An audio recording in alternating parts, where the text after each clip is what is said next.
क्या कभी तुमने सोचा है कि जो दुनिया तुम देख रहे हो, महसूस कर रहे हो, वो क्या वाकई में एग्जिस्ट करती है, या फिर ये सब सिर्फ तुम्हारे मन का खेल है? बिल्कुल एक सपने की तरह, जहां सब कुछ रियल लगता है लेकिन जैसे ही आंख खुलती है सब गायब।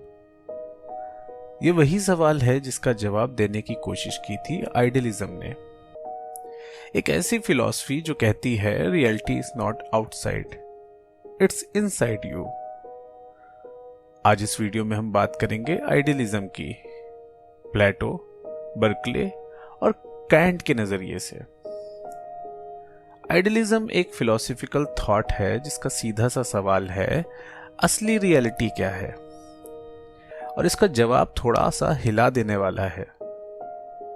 जो चीज तुम देख रहे हो, छू रहे हो और महसूस कर रहे हो, वो रियल नहीं हो सकती। असली रियलिटी तुम्हारे अंदर है, तुम्हारे माइंड में। यानी reality is not out there, it's in hair.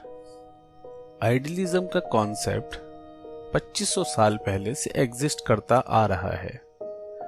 Waste में इसका अर्ली वर्जन प्लेटो ने दिया, जब उसने कहा कि जो चीजें हम देखते हैं वो सिर्फ इम्परफेक्ट कॉपीज हैं असली फॉर्म्स की।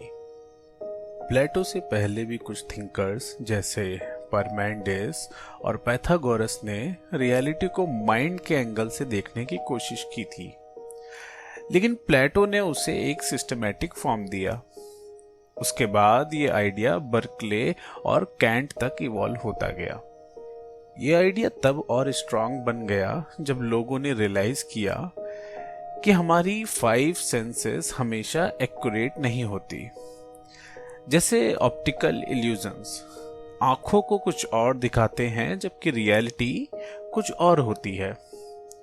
तो अगर सेंसेस मिसलीडिंग है तो क्या उन पे बेस्ड दुनिया भी मिसलीडिंग है?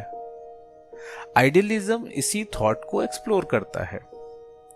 तो अगर हम आइडियलिज्म को एक सिंपल लाइन में समझें तो वो ये होगा कि ये दुनिया वैसी नहीं जैसा कि तुम सोच रहे हो, ये दुनिया वैसी ही है जैसा तुम सोच रहे हो। थोड़ा सा कंफ्यूजिंग और माइंड ब्लोइंग है ना? वेस्ट में आइडियलिज्म की जर्नी प्लेटो से स्टार्ट होती है। प्लेटो ने बोला, what you see is not real, it just a shadow of the real. Plato का एलिगोरी ऑफ द केव, जहां लोग एक केव में रहते हैं और सिर्फ शैडोज को देखते हैं, पर एक्चुअल रियलिटी केव से बाहर होती है। प्लेटो के लिए असली सच वो एब्स्ट्रैक्ट आइडियाज हैं जो हम सिर्फ माइंड के थ्रू समझ सकते हैं। प्लेटो के बाद बर्कले ने एक और कदम आगे बढ़ाते हुए बोला, physical objects don't exist independently of our minds. उसका कहना था, to be is to be perceived, यानी अगर कोई चीज देखने वाला नहीं है तो क्या वो चीज सच में एग्जिस्ट भी करती है? एग्जाम्पल के तौर पे समझते हैं कि जैसे एक जंगल में एक पेड़ गिरता है और अगर उसकी आवाज किसी ने ना सुनी हो तो क्या सच में उसने आवाज करी? और फिर आते हैं इमैनुअल कैंट, जिन्होंने आइडियलिज्म को एक डीपर और मॉडर्न पर्सपेक्टिव दिया। कैंट ने कहा, we don't know the world as it is, we only know the world as it appears to us. यानी दुनिया जैसी है वो अपने आप में है, उससे हम कभी नहीं समझ सकते, हम सिर्फ उसका वर्जन समझ सकते हैं जो हमारे दिमाग के फिल्टर से गुजरता है। इन सब का एक कॉमन थ्रेड है जो कि ये है कि रियलिटी इज माइंड डिपेंडेंट। अगर तुम्हारा दिमाग कलर ब्लाइंड है तो तुम लाल को लाल नहीं देख पाओगे। तो क्या लाल सच में लाल है या तुम्हारा दिमाग उसे ऐसे ही देखता रहा है? ये सब सुन के ये लगता है कि फिलॉसफी तो अच्छी है, पर इसका काम क्या है? जरा सोचो, अगर तुम ये जानते हो कि तुम्हारा माइंड ही दुनिया का बेस है, तो तुम्हारा अटेंशन कहाँ जा रहा है, तुम क्या फील कर रहे हो और तुम क्या बिलीव करते हो, सब कुछ तुम्हारी रियलिटी को शेप करता है। तुम्हारा दिन कैसा गुजरेगा ये डिसाइड करता है तुम्हारा सुबह का मूड। तो क्या तुम्हारा मूड रियलिटी को चेंज कर रहा है?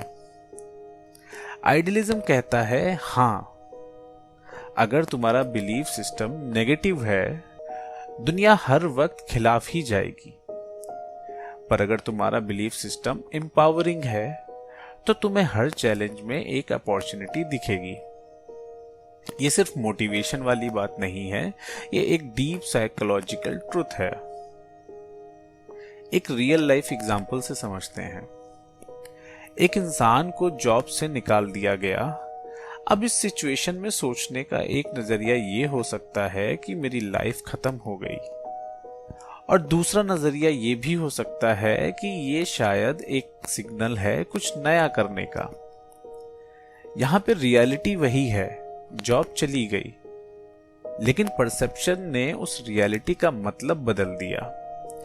यही आइडियलिज्म का कोर है। आइडियलिज्म एक इनवाइट है, दुनिया को सिर्फ देखने का नहीं बल्कि समझने का। ये फिलॉसफी हमें ये याद दिलाती है कि हम सिर्फ दुनिया के ऑब्जर्वर नहीं, क्रिएटर भी हैं। चाहे तुम कैंट को फॉलो करो या प्लेटो को, एक चीज क्लियर है, जितना तुम अंदर जाओगे उतनी ही रियलिटी क्लियर होगी। मॉडर्न वर्ल्ड में भी ये थॉट रिलेवेंट है। जैसे वर्चुअल रियलिटी जहां पूरा एनवायरनमेंट तुम्हारे माइंड के थ्रू क्रिएट किया जाता है, सोशल मीडिया में एल्गोरिदम्स भी तुम्हें वही दिखाते हैं जो तुम देखना चाहते हो। तो दुनिया वैसी दिख रही है जैसे तुम उसे देख रहे हो। ये एक तरह का आइडियलिज्म ही है जो कि डिजिटल है। तो अगली बार जब तुम किसी को जज करो या दुनिया को ब्लेम करो, एक बार ये जरूर सोचना कि कहीं मैं ही तो वो फिल्टर नहीं हूं जिससे मैं दुनिया को देख रहा हूं।